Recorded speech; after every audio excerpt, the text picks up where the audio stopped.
क्या अगली बार जब आप किसी दुकान पर यूपीआई से पेमेंट करेंगे तो उस पर कोई चार्ज भी देना होगा? क्या किसी दोस्त या रिश्तेदार को यूपीआई से पैसे भेजने पर भी कोई फीस कटेगी? लोकसभा में पेश हुए एक बिल के बाद ऐसे कई सवाल आपके मन में भी आ रहे होंगे।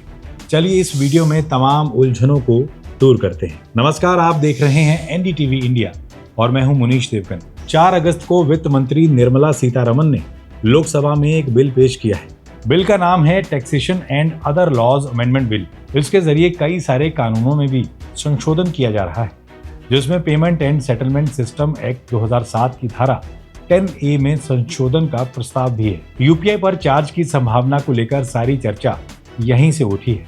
दरअसल ये बिल पास हो जाने के बाद सरकार को यूपीआई समेत डिजिटल पेमेंट पर मर्चेंट डिस्काउंट रेट यानी एमडीआर लगाने का अधिकार मिल जाएगा। पहले एमडीआर का मतलब समझ लेते हैं, क्योंकि इसी से पूरी तस्वीर साफ होगी। एमडीआर का मतलब है मर्चेंट डिस्काउंट रेट, यानी वो फीस या कमीशन जो कोई दुकानदार अपने ग्राहकों से डिजिटल पेमेंट स्वीकार करने के बदले बैंक, यूपीआई ऐप और एनपीसीआई को देता है। एनपीसीआई यानी national payment corporation of India he UPI ecosystem को मैनेज और रेगुलेट करता है। अभी यूपीआई को लेकर जो मौजूदा कानून है उसमें बैंकों और पेमेंट सर्विस प्रोवाइडर्स को यूपीआई और रुपे डेबिट कार्ड जैसे पेमेंट तरीकों पर चार्ज पर रोक है, लेकिन इस बिल के कानून बनने पर ये रोक हटाने का अधिकार मिल जाएगा। इससे सरकार ये तय कर पाएगी किन इलेक्ट्रॉनिक पेमेंट तरीकों पर चार्ज नहीं लगेगा और किन पर एमडीआर लग सकता है। असल में अब तक एमडीआर को लेकर कोई भी फैसला कानून से होता था, लेकिन अब सरकार नोटिफिकेशन जारी कर फैसला ले सकती है। तो इसके बाद जो सबसे बड़ा सवाल आपके मन में आ रहा होगा वो ये कि क्या यूपीआई पेमेंट से सामान खरीदना महंगा हो जाएगा?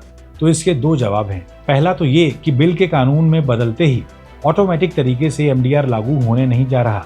कानून सरकार को ये हक देगा कि एमडीआर कब और कैसे शुरू करना है। दूसरा, अगर भविष्य में एमडीआर लागू भी होता है तो बहुत संभावना इस बात की है कि इसके लिए खास ट्रांजैक्शन लिमिट रखी जा सकती है। अभी कई रिपोर्ट्स में जो बात सामने आ रही है उसके मुताबिक ये लिमिट 2000 रुपये हो सकती है। मतलब ये कि आप किसी भी मर्चेंट यानी दुकानदार को अगर 2000 से नीचे का पेमेंट करते हैं तो आपको कोई एक्स्ट्रा चार्ज नहीं देना होगा। हम सब जानते हैं कि रोजमर्रा के छोटे मोटे खर्च 2000 की सीमा के नीचे ही होते हैं। अब एक जरूरी बात और समझिए, एमडीआर वैसे भी सीधा ग्राहक पर नहीं लगता, ये दुकानदार पर लगेगा। माना जा रहा है कि एमडीआर 0.25 से 0.40% के बीच हो सकता है। यानी अगर दुकानदार 1000 रुपये का पेमेंट रिसीव करते हैं तो उन्हें 2.5 रुपये से 4 रुपये तक फीस देनी पड़ सकती है। आमतौर पर किसी भी लेन देन के इकोसिस्टम में दुकानदार फीस या चार्ज को ग्राहक को पास ऑन करते हैं। यहाँ भी यही चीज़ लागू हो सकती है। अगर आप 2000 रुपये का यूपीआई पेमेंट करते हैं तो हो सकता है दुकानदार आपसे 2005 से 2008 रुपये के बीच पे करने को कहे या पहले से चीज़ों के दाम कुछ बढ़ा कर रखे।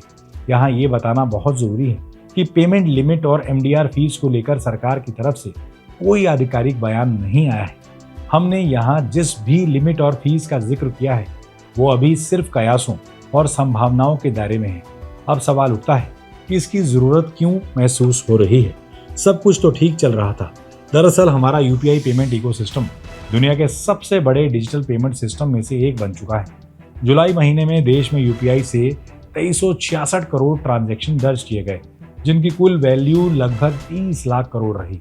जनवरी 2020 में सरकार ने एमडीआर को खत्म कर दिया था ताकि यूपीआई और डिजिटल पेमेंट को बढ़ावा मिल सके, और हमने देखा कि वाकई इससे यूपीआई की उड़ान आसमान छूने लगी। लेकिन इससे पेमेंट कंपनियों को नुकसान हो रहा था।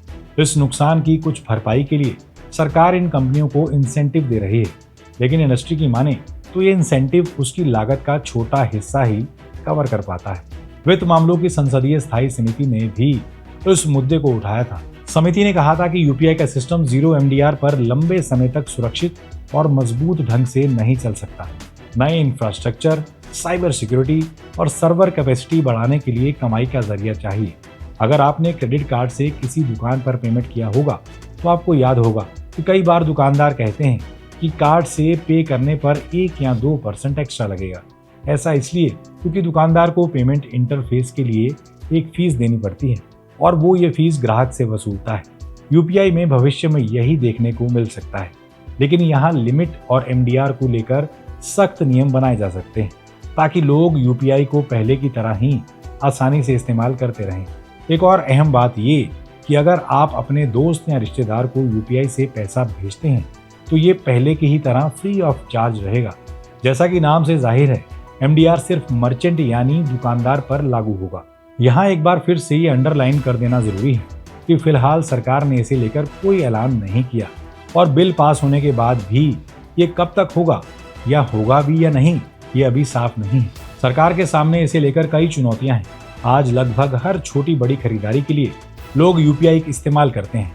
सरकार को ट्रांजैक्शन लिमिट और एमडीआर फीस को लेकर काफी माथापच्ची करनी पड़ेगी ताकि बरसों की मेहनत से उसने जो पेमेंट इकोसिस्टम खड़ा किया है वो बदस्तूर बिना किसी रुकावट या स्पीड ब्रेकर के यूं ही उड़ान भरता रहे।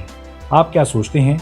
अगर आने वाले दिनों में यूपीआई पर बहुत मामूली चार्ज लगता है तो आप पहले की ही तरह इसे इस्तेमाल करते रहेंगे या आपकी आदत पर कोई असर पड़ेगा? आप अपनी राय हमें कमेंट बॉक्स में जरूर बताएं। बहुत बहुत शुक्रिया।